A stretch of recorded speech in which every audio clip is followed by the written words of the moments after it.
A very good day. I welcome you to the second video in the series of videos of punctuation marks. In this video, I will cover the terminal punctuation marks, which are a full stop, exclamation mark and question mark. Full stop is also known as period in American English. Children, terminal punctuation marks, as the name specifies, you see them at the end of the sentence. That is why these are called as terminal punctuation marks. The first which I am going to cover is full stop or a period. Children, you see a full stop or a period at the end of the sentence. End of a declarative sentence or an imperative sentence. So now I give you a brief on declarative sentence. Declarative sentence or declarative sentences are sentences which declare something, which inform you about something. That is why they are called as declarative sentences. They can be a statement or a fact. Like you say, my name is XYZ, full stop. I study in class 8, full stop. So you're informing something. You're giving a statement. You're making a statement. Here, it can, when you're giving some facts like the sun rises in the east, or the sun sets in the west, or the earth revolves around the sun. If you're giving some facts, then at the end of the sentence, you will make the use of a full stop. Make it a point that the full stop should be immediately after the word and you leave a space and then you start the next sentence. The sun, you're writing, the sun rises in the east. The sun sets in the west. It sets in the west. So here you leave a space here before you start the next sentence. Now, I will cover the capital letters in the next video. Now, the next terminal punctuation mark which I am going to cover is exclamation mark.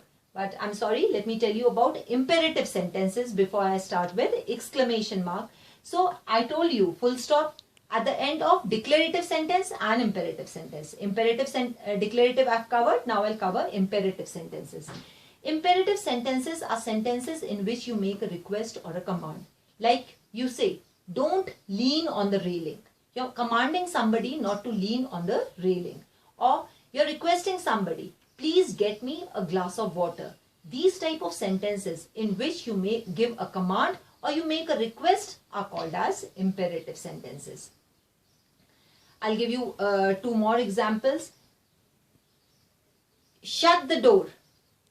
Then again, you're ordering somebody to shut the door.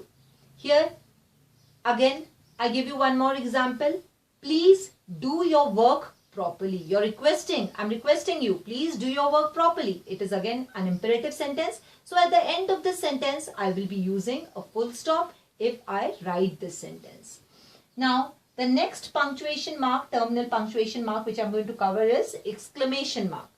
Exclamation marks are used in exclamatory sentences. Exclamatory sentences are sentences in which one expresses strong emotions. The emotion can be of sadness, of anger, of joy, of happiness. So in writing, you express them through exclamation marks. I am reading out the first sentence to you. In the first sentence, the person is expressing the emotion of joy. Hooray! He's used this interjection, hooray! And then an exclamation mark. Exclamation mark, we won the match. Exclamation mark, we won the match. And again, an exclamation mark. Here, the next sentence.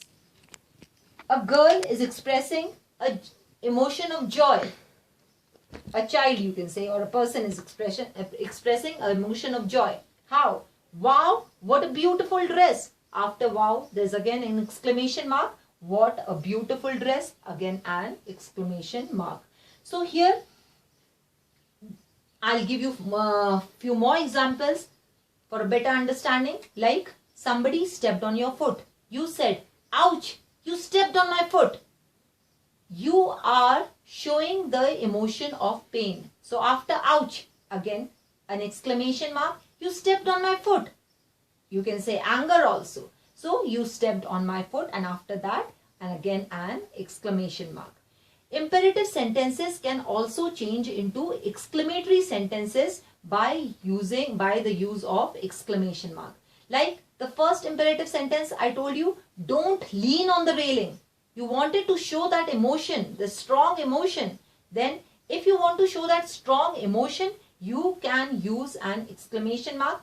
In the first sentence, if it was an imperative sentence, you wrote imperative sentence. Don't lean on the railing. Don't lean on the railing. Now you're changing it into exclamatory sentence by first just you used a full stop. You were giving a command, don't lean on the railing. It was an imperative sentence. So here your emotion cannot be seen. If you want to show that strong emotion, what will you? You're instructing somebody, you're commanding, don't lean on the railing. Just by this exclamation mark, you change an imperative sentence into a exclamatory sentence. Now, the third terminal punctuation mark which I'm going to take is a question mark. This is very simple. When you ask somebody a question, how old are you? Are you doing your homework properly? So, after a question, you just put a question mark. So, here today I covered these terminal punctuation marks, a full stop, an exclamation mark and a question mark. I hope you were able to understand this. Make a good use of it in your creative writing. Thank you.